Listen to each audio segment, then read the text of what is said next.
Who is Father? Where is he? Father? Father, help me! She's trying to take me! Father? Father, help me!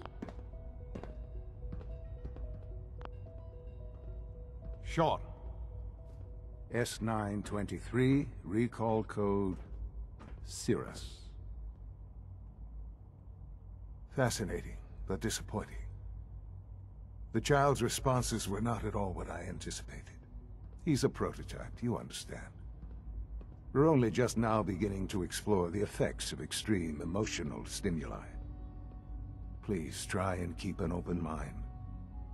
I recognize that you are emotional, and that your journey here has been fraught with challenges.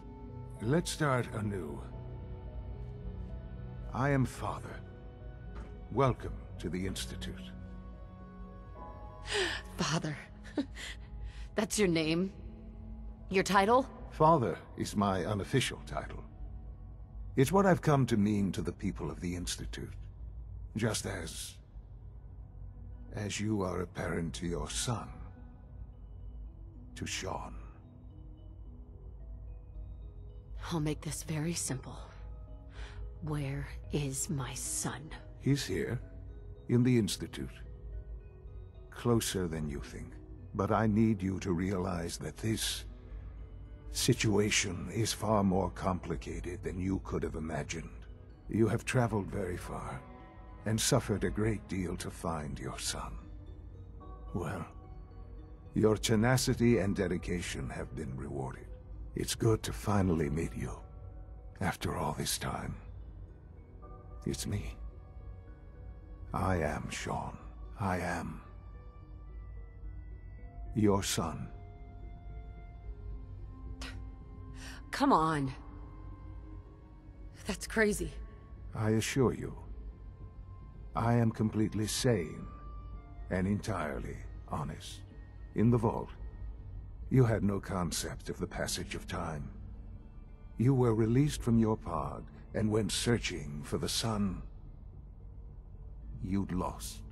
But then you learned that your son was no longer an infant, but a 10-year-old boy. You believed that 10 years had passed. Is it really so hard to accept that it was not 10, but 60 years? That is the reality. And here I am, raised by the Institute, and now its leader. But why? Why take a child? Why take you? Ah, now that's the question, isn't it? Why me? At that time, the year 2227, the Institute had made great strides in synth production. But it was never enough. Scientific curiosity and the goal of perfection drove them ever onward. What they wanted was the perfect machine. So they followed the best example thus far. The human being. Walking, talking, fully articulate, capable of anything. Human synths? Really? Human-like synths. A great distinction. The Institute endeavored to create synthetic organics. The most logical starting point, of course, was human DNA. Plenty of that was available, of course. But it had all become corrupted. In this wasteland, radiation affected everyone. Even in their attempts to shield themselves from the world above, members of the Institute had been exposed. Another source was necessary. But then the Institute found me, after discovering records from Vault 111. An infant, frozen in time, protected from the radiation-induced mutations that had crept into every other human cell in the Commonwealth. I was exactly what they needed. And so it was my DNA that became the basis of the synthetic organics used to create every human-like synth you see today. I am their father. Through science, we are family.